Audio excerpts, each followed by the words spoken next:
Hi, everybody. This is Marlene with Miami Ghost Chronicles Stories of the Supernatural. And the following is an interview that I did with Jim Malliard from his radio podcast show, The Malliard Report. We had a great time talking, of course, about everything paranormal. And here it is.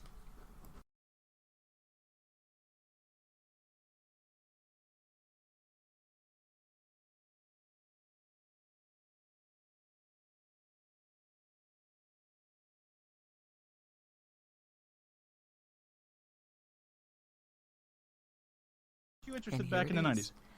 Well, yeah, I'm sure you've heard a version of this somewhere along the line, which is, when you're a kid, you read books about ghosts, and and of course back then there was no reality shows, none of the stuff, and it was very limited, and you know they had some shows like In Search of Leonard Nimoy, and that was it. And then I was always I was always interested in it, and then I started accompanying some people as far as on some cases, and I joined a research foundation that covers the state of Florida. And what I liked about their approach was that they first did a scientific strict. And by the way, this was prior to any of the reality shows, prior to Ghost Hunters, prior to any of this, where they did a scientific approach, a visit, totally separate, and then if anything was found, then they would go back for a second one to find out what happened. So that's how I got involved with it. And like I tell everybody, back then, reliability, not that many people were willing to do it. Professionalism. And by this I mean, when I started back in the 90s, most people did not want a van to pull up in the front of their house and spill out a bunch of people with equipment. Because usually by the time they actually contacted somebody, they had already gone through a list of clergy, sometimes even mental health people. Sometimes they had even reached out to maybe a local university, depending on where they lived. So they were really scared, whether there was something paranormal or not. So after a while, and I was always a freelancer. I worked with a lot of different groups, and I was reliable and I was professional, and very important, I knew how to keep my mouth shut. People don't realize now, in the era of reality TV where everybody wants to talk about it. And, back then, that was really important. And little by little, you just start being called in. I did a lot of fill-ins for people that I was willing to drive a little bit. They would call me in for a lot of the things down in South Florida. I'm bilingual, especially if sometimes there was some type of maybe involvement of Santeria or some of the Afro-Caribbean religious, something in the mix that they feared or that they didn't understand. I would go in on it with them. Again, I traveled, and I filled in a bunch of times, and I was really good on the pre-interview with clients, basically, and which is what I like, because a lot of people think, even back then, that if you were into this, you were willing to believe everything was paranormal, and it was the other way around. You're, at least for myself, and I know for what these are, what I call hardcore investigators. By the way, there's very few of us in the United States. These are people that have done it for a really long time, still do it, and the standards they set as far as what's truly paranormal is very high. However, they do that because just everyone that I know of that will fall into this group has had a legitimate supernatural experience, usually more than once.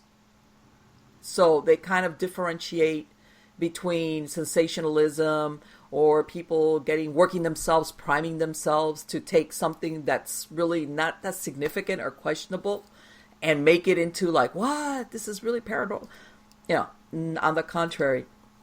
So like I said, I worked with a lot of different groups, and I've always been a freelancer and reliability, and then it just evolves. And then of course, the last few years that we got into the reality TV thing, many years ago, I got contacted by some companies. Do you got cases? I go, yeah, I got a bunch of them, but these are private homes. I could not divulge, what happened. Which, by the way, this is where you see a good concentration of truly disturbing cases, is in private homes.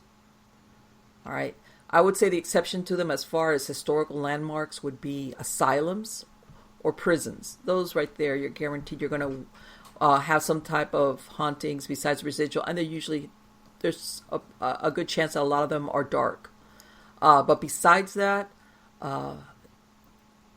private homes, and of course, you can't break confidentiality, even if it's years afterwards, with what happened there, especially if there was something actually that was taking place.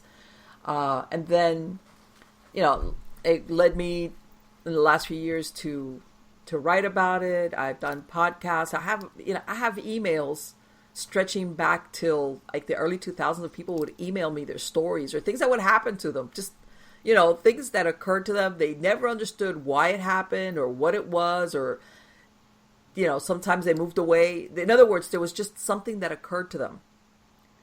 And I've got a bunch of those stories that I received throughout the years that people would just send me their emails. And it's surprising because I think that in some cases, I was the only one that knew that story, because people were very hesitant to share it, even with friends, family members, because they kind of got scared, or they thought they were going to get looked at like, what are you talking about? Yeah.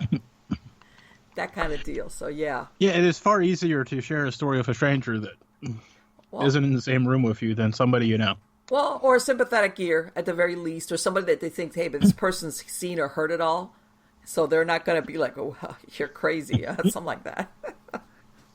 Oh, we definitely are crazy, but that's here and there. Oh, well, I mean, but, uncertifiable, I don't know, pretending to be normal, or what I say, why be normal? That's kind of boring, but, yeah. So it's one of those things that you kind of work, it just evolves. You don't really have a starting point or an ending point. It just keeps going, and another year goes by, and another event or another case or another call. I do a lot of consulting now with a lot of different groups. A lot of different people that know me will call me and consult with me to, asking me questions about certain things. What do I think about certain things? And again, I've seen a lot of groups come and go. That's why I'm saying I know who are the really, who are the investigators out there that really know what's going on as far as the paranormal, or working in the paranormal, with the paranormal. Oh, without question. Those are the people who, oh, snap. I just had this image. I don't go to many of these events or conferences, anything. Mm-hmm. Like let's see, it's been 2 years since I went to one. I've probably been to 6 total in 10 years that I've been either doing a show or investigating. Mm-hmm. So I don't frequent them as often. Mm-hmm.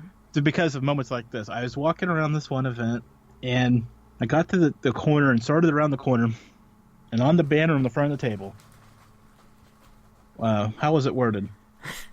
See our famous YouTube series, and whatever name of the group was, right? Right. I'm like, oh, okay, see our famous, right? So, always, I'm sure any of my listeners will vouch for this.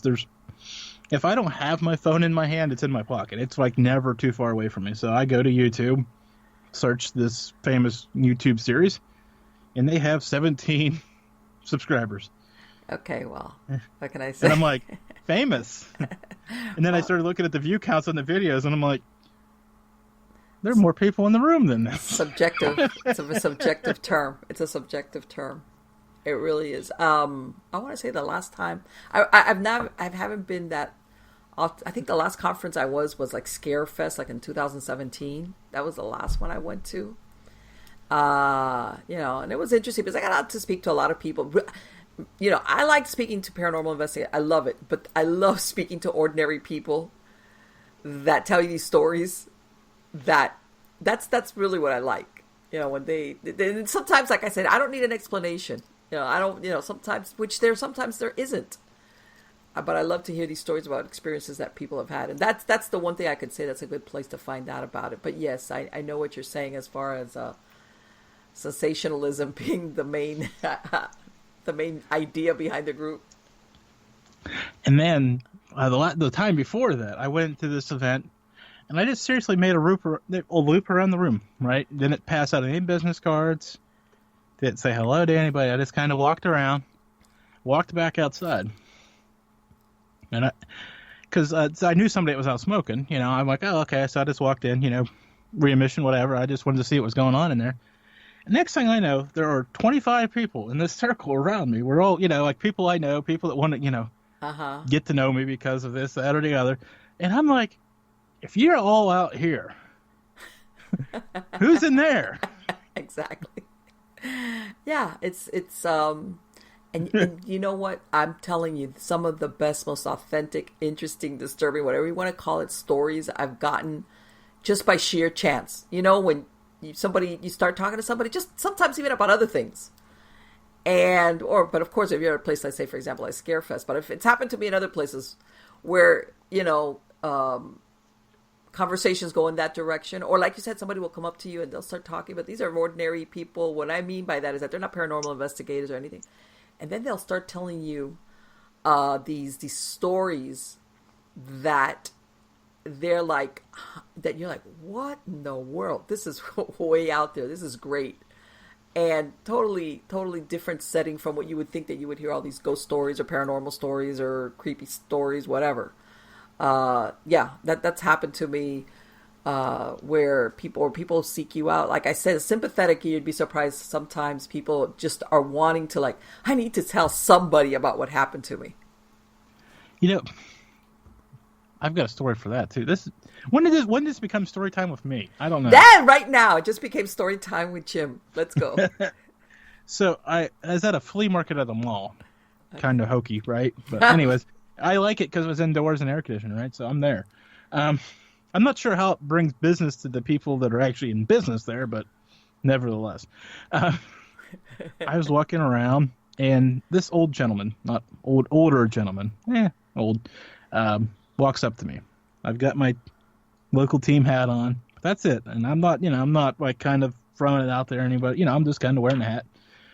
And this older guy walks up to me and puts his arm right around my hip, and I'm like, oh, hello. Not, no boundaries, no body boundaries. Yeah, I'm like, is that what you no body space boundaries? Like, okay, And he says to me, he looks, I look at him, he's like, I have to tell somebody, but I don't know how to tell anybody. I'm like, okay.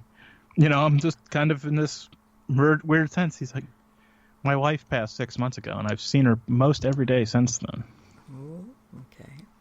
But my kids would think I was nuts if I told them. Yeah. And probably put me in the home. Yeah. But I had to tell somebody that would believe me. And I said, well, tell her you love her every time you see her, and don't tell your kids. Yeah. Yeah. And he's like, you believe me? I'm like, yeah, well, of course. That how long are you married? And then how long were you married? And we talked, over 50 years, and yeah, there it is. Yeah, that happens more often than people think. Yeah. So. Absolutely. And Isn't that a few great minutes story? later, he was happy, and yeah, I was happy to have heard it. So.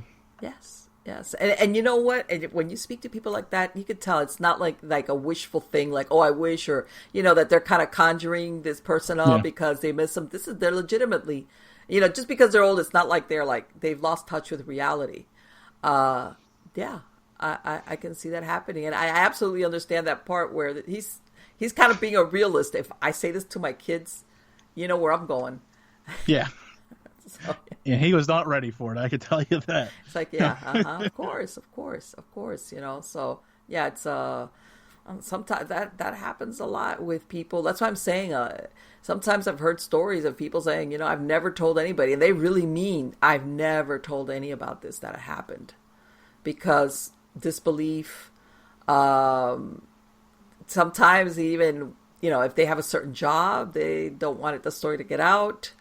It could be a whole range of reasons, or sometimes it takes them a while. You know how when people have something happen to them that, for lack of a better word, it's kind of almost traumatic when it's something with a paranormal, it's like in your face. It's almost like if I talk about it, it'll really make it real. Let me see how far along I can go trying to make myself believe it was just my imagination before I realize, no, it wasn't. I have to accept it. Yeah, it's amazing how far you can wonder sometimes if that really happened or not. Oh yeah, of course, yeah. So my chatter, I'm waving hello to WR250 in Germantown running. Oh, hi Harry, I didn't see you pop in, and my buddy Roy, he's been listening the last few weeks. they're popping all sorts of good questions up, so I'm trying to. Well, I'm reading them at least. I'll admit I'll probably never get to all of them today, but they're good. And to make my job easier or difficult, I'm not sure which, but we'll say easy just because they're listening. They want me to ask you about how technology has changed how people paranormal investigate. Well, I tell everybody, when I started doing it was when you had to pay to develop film. How's that? Okay. Yeah, and people don't realize once upon a time. And especially in this type of stuff, you could spend a lot of money, even if you sent that, to these really cheap labs. You got a lot of pictures of the dark, or, things like that. So yes, back then it was easier and more difficult.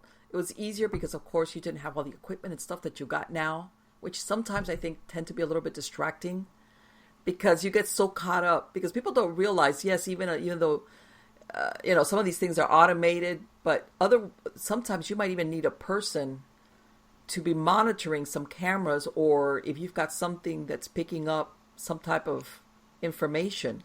And if you're limited on your team member, the warm bodies, you end up worrying or paying more attention to your equipment than actually investigating. And since the supernatural is not an on-demand thing, sometimes the best thing you could do is to be in a certain place, like sit down, be quiet, and observe without a bunch of stuff going on. But if you're tending to a bunch of equipment because you don't have enough people to be monitoring or be what they say at the nerve center, your investigation suffers for it.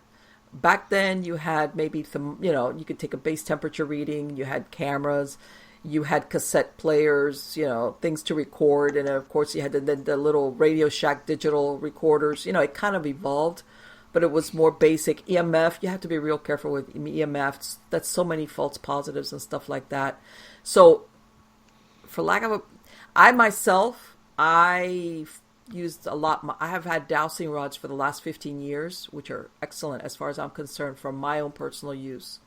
They're very, they're slower, but as far as I'm concerned, they're very accurate, especially because let's say if you're engaged in some type of, you're actually conversing with an entity. You're limited to yes or no type of questions. Okay. And on a segue off of that, I did also alternative hypnotherapy, which is, I did the regular stop smoking, weight control, but I did alternative hypnotherapy, which included spirit attachments. As far as, people that have attachments within the aura of their body. And sometimes, by the way, this is not out and out possession or obsession or anything like that. This is something a little bit less, depending on what it is. Sometimes the spirit attachment was somebody known. Sometimes it was an attachment totally no connection whatsoever with a person. Something that they picked up for a variety of reasons.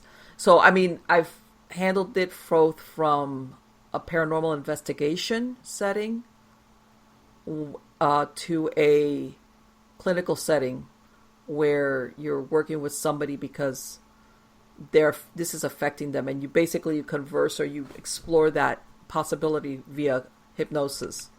So yeah, and I'm going to say also the advent of the reality shows sometimes, I want to say unfortunately, also prime people for jumping to the supernatural conclusion too quick. And it's like, I'm going to, for all those people out there, in some cases, in reality, that's not what you want. Because I think sometimes people think it's fun and they don't understand really what are the pitfalls of having a true paranormal, how can I say, event, especially if it has any malevolence to it. It's a horrible thing. And I've been on cases where you could tell that whoever's there is eager. They want the ghost, and scarier the better. And it's like, you really don't know what you're asking for. They don't. They really don't, because they think that when they get tired of it, like they can put it away in the closet and that's it. And that's not the way it works. They find out the hard way. that's not the way it works. Well, that's the way they think it should work, so that's the way it works. Oh, yeah. Uh-huh. Yes. And then surprise. That's not what it turns out to be. Yeah, I can't personally, Dallas. I start shaking like a leaf. Mm-hmm. It's just I can't. Just bad shoulders and stuff. I totally am down for when people want to do that, and I find when I was investigating more frequently than I am now, that like you said, the equipment became burdensome. Yeah. Like trying to get it set up, and without fail, the best thing that happens all night is 2 minutes before you're heading out the door. After you packed everything up? Everything's in the case, ready to go, and somebody's, you'll look up and you'll be like, oh, right there in front of me. Oh. And you go to grab for the camera that you had on your neck all night, and it's not there because it's in the case, and ready to go, and you're like, well, yep. I might as well just throw all those memory cards away and not even worry about Jim, it. Because this happened to us more than once. Normally, sometimes we would arrive in different cars to an investigation, right? So we would usually, what we would do is, we're not going to stand out in front of the people's house. So we would say, look, let's meet at the parking lot of the Burger King or the gas station, let's leave so we could just have a quick 10 or 15 minute meeting and then everybody go their own way, whatever. It wouldn't be the first time. By the way, 95% of the time, by the time we left, it was late. It was usually 11, 12, 1, 2, 3 in the morning, depending on what the duration of the investigation was. And we would pull in, and we just, more than once, we had really weird stuff happen around us while we're standing there talking in a kind of empty parking lot. We had experiences of one time we're standing there and it's I want to maybe 4 to 6 of us, something like that. And again, it was, I want to say, if I remember, it was the parking lot of a gas station, but it was empty. We were off to the side. And all of a sudden, we're hearing a group of people talking. But when you're talking amongst yourself and it doesn't intrude on you, and then all of a sudden, you're like, hey, who is that? But when you hear voices, but then you're looking around and you're like, what? Who's talking? That happened, I want to say, on more than one occasion. Okay? We could never find the source of it. There was absolutely no, this, by the way, this wasn't a radio. This was a murmur of a conversation going on. Okay. Another time we had somebody, that we heard stuff, we had parked and we usually parked and we would just stand around next to our cars. Everybody would just pull up. And, one time with this lady, and she had to drive back by herself. We heard something thumping in the trunk of her car. And everybody looked at each other did you hear that? Yeah, I heard that. And we're looking at her what did you put in your trunk? And she's looking at us what? There's nothing in my trunk. And, everybody's what? So, of course, we was you need to open your trunk. She opens the trunk. There's nothing in the trunk. It's stuff, normal stuff that people put in their trunk. Not messy, not nothing, but, and it sounded, it wasn't something that might have fallen over. It was heard almost I want to say, for lack of a better, something that was alive. If you put a cat, a dog, or something, and it's thumping around. And then she goes around, and this was around the time, when the Beanie Babies were really big, that everybody was collecting Beanie Babies and all that stuff. And she had a few of them in the dashboard of her car. So she goes around, and all of a sudden she comes back to us, and her face is white, beyond white. It was she's you're not going to believe this. And we're what now? What? So she's the Beanie Babies. And we're the Beanie Babies? What happened with, what? She found them flung, around her car. She's had, 3 or something on her dashboard or something like that. And she's they were there when I pulled up. And we're and what? It's really funny because when you think of it, it's not really menacing, per se. It's somebody flung Beanie Babies around the inside your car. But what I'm saying is that sometimes you would have things like this happen, exactly like what you said. Nobody we weren't investigating. We weren't. We were just talking about what did you think and what happened with you, and things happened. So nobody was filming it, nobody was recording it, nobody was nothing. All we had were each other as witnesses, and that was it. And that people don't realize that when you do investigation, that happens a lot of times. Or like what you described, after you've packed up the last thing or rolled up, unplugged it, then, you get the show going. Yeah, that's... So, yeah. That's for sure. Yeah, I've had a lot of experiences, along those lines before and after investigations where it's like, I know what I'm hearing or what I'm experiencing and forget it. I just know it, things along those lines. So let's have some fun here for a second. Sure. Is there because we're on the doorsteps of Halloween. Yes, right? Yes. I think everybody's eyes are right there, especially in our community, so to speak. That's like the big ticket, right? Mm-hmm. Is there a season that it's more active, or I guess there's a TV show that has a particular time, or is this all just kind of magic? Well, and it's just not accurate. Okay. This is what I found. Yes, of course, Halloween, and and of course what they say that the veil is the thinnest between the worlds, blah blah blah blah blah. Okay, my experience, what happens is the more people try to communicate with the other side, the more activity you're going to get. Okay, so of course, what does a lot of people do in Halloween? Stuff that they don't do in the rest of the year. Or when I say Halloween, I mean Halloween time.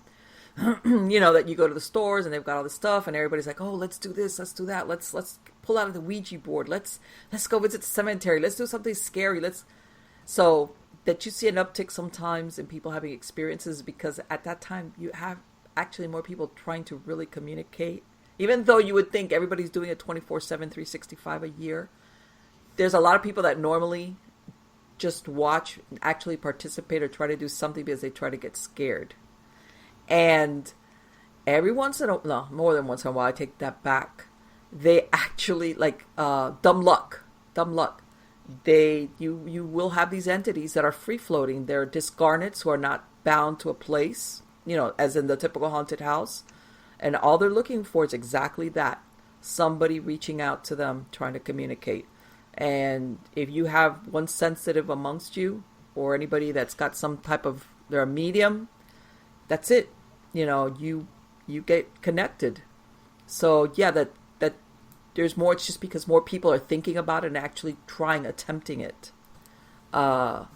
Which you have to, I don't like to be a fearmonger, but you have to be really careful sometimes with that, because what you're going to get is a discarnate, which has not, how can I say it? It's low level, it's low vibration, which means it's a problem. It's a problem. Whether you're talking a regular human soul that's just lost, confused, missed the turn off for the tunnel of light thing, or something truly malevolent that's not human. That, by the way, that attempt at communication to them is the invite that they need. Okay? Because to us, we think of an invite as you're cordially invited to. They will take the invite as either attempts of communication, confrontation, provocation. This to them is like, oh, you're giving me the green light? Okay, here we go. So you have to, that's why sometimes people, when they do this, especially when they try the communication through different methods, they got to be really careful.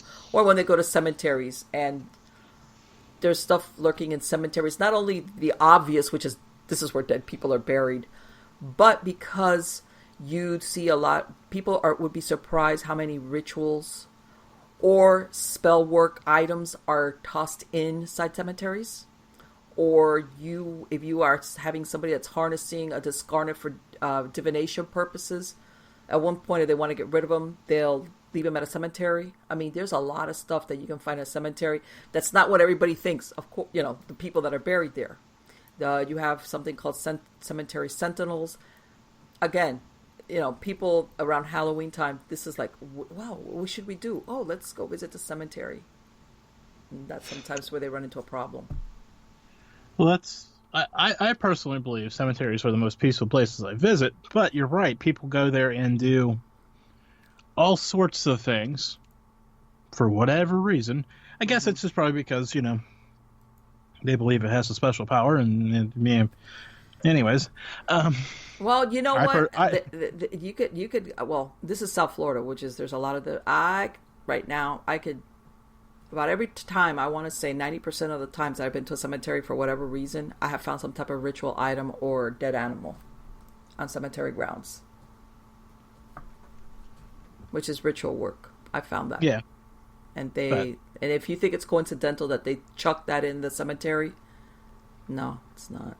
No, it's not. But it's horrible. They need to, Oh yeah, clean up their mess. Well, but what goes out comes back. So whatever. Exactly. Yeah, but yeah, you do find that a lot, and of course, that'd be awkward one day waking up and finding a bunch of dead stuff in your yard. Well, you know what? It's that's what I'm saying. Sometimes people think of the cemetery as being just like you said. Well, rest in peace. This is the place where people are laid to rest, and but the thing is that sometimes it's used for other things, and sometimes what's in that. And I'm gonna tell you a short story. One time I had one of my son's girlfriends. She lived when she was like a teenager, very young. As a matter of fact, I want to say maybe before she was a teenager. They lived across the street from a really old cemetery here in Miami. Okay, and the cemetery wall was there. You would cross the street, and they lived at a house right there. And she lived there with her mom, her grandparents. And she was the oldest of 4 sisters, and her dad was a trucker, so he spent a lot of time, away from home because he was traveling. So she says that because they were kind of short on space, all 4 girls would sleep in that one bedroom. And she tells me, I want to say maybe she was around 11 or 12. She was the oldest of the 4. They said they kept hearing noises in the closet. Okay. And every once in a while, the closet door would swing open, and they could still hear stuff like being moved around. That like the 4 girls were really having a hard time sleeping in this room. But anyway, she says that one night she's sleeping, and she says that the way the bedroom door was angled, it would when you could see the hallway that leads up to your bedroom, and she says that she wakes up and there's some ambient lighting coming through. And she says she sees something. She wakes up and she sees something coming down the hallway, but really close to the floor. Okay? And she said that somehow, in her mind, she's thinking, is that my dad trying to scare me? Like one of these things, like, when you're like... And she says as it gets closer, she's realizing it's like a human skeletal face, but this thing is walking on all 4s, but very low to the ground. Okay? But she says that as this she says that she sees it coming down the hallway, and at first she can't make out what it is, and as it's getting closer, she's like thinking, like, I guess as a child you're kind of wigging out, just like an adult would be like, how can that be? And she says, we didn't have a pet, we didn't have a dog, nothing, none of the above. And it turns out that it was something that she says was like a man, like a skeletal face, but at the same time walking crouched down with its joints at an impossible angle. In other words, she says, of course, she starts screaming, and then of course everybody wakes up, everybody runs in, what happened.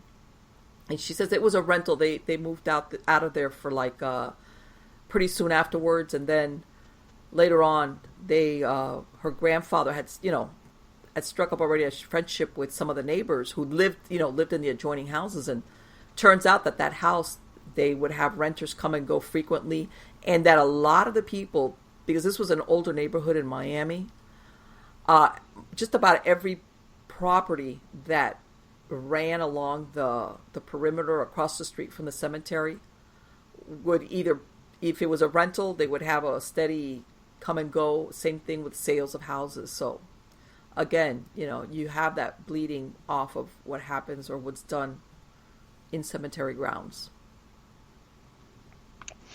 It is just remarkable, though. Okay, so excuse me, we've danced around reality TV show tonight, and I guess I'm going to ask just one question, so everybody listening to understand there's one question coming about this, and it's probably not the question most people are looking for, but we're going to ask it anyways.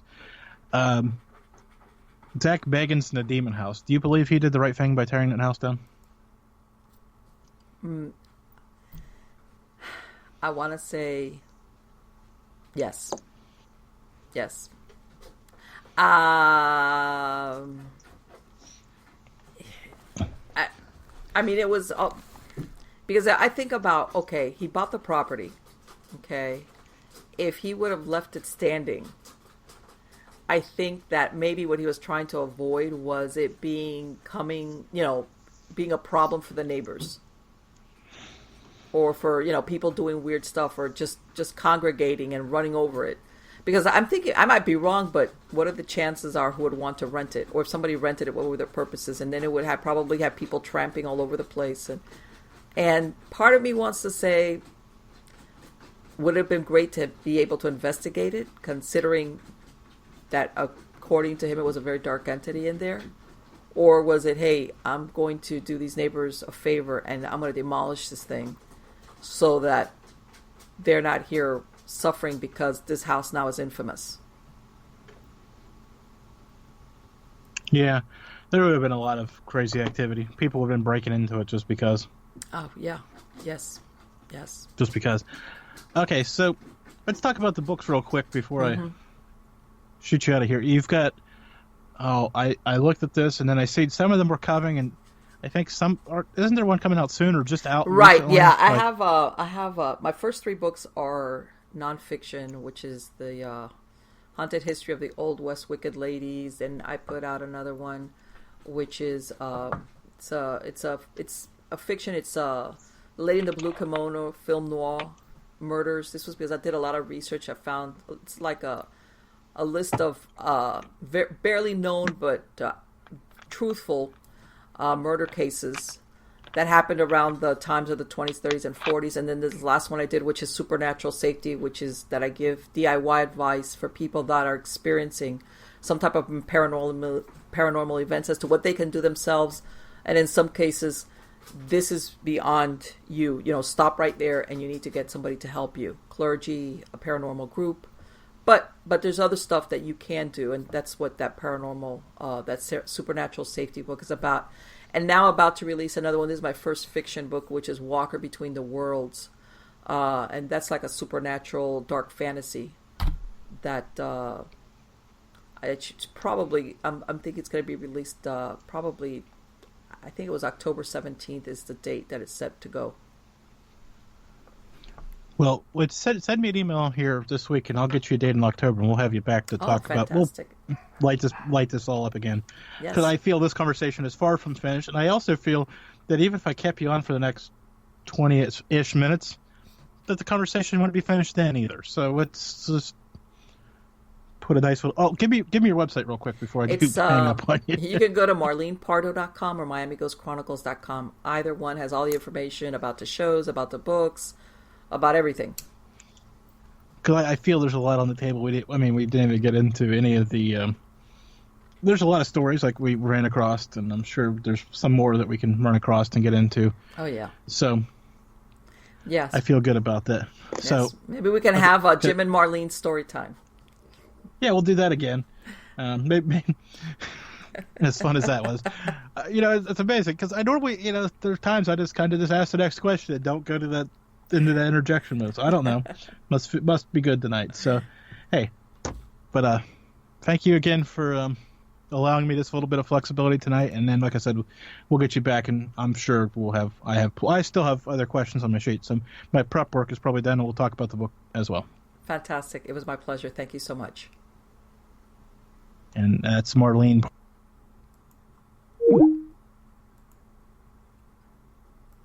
Well, guys, I hope you enjoy that interview, even though it was short, and he had told me because he's going to take some calls on his open lines.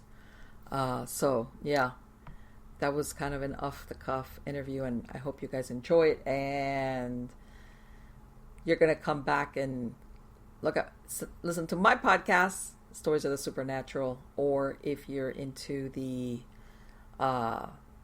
older stories from Weird Tales, things like that, turn of the century Victoriana, that's on Nightshade Diary, and then Supernatural Storytime. Those are the more modern stories that people, that many of them, like I said, I've collected throughout the years. People send me stories, or just like they grab you and they talk to you about it. And of course, if it's something really short, like what he described when this man came up to him and started talking about seeing his wife. But as far as the formatting, I usually needed stories that had a little bit more meat to them to include them in Supernatural Storytime. But anyway, guys, I hope you enjoy it. Take care.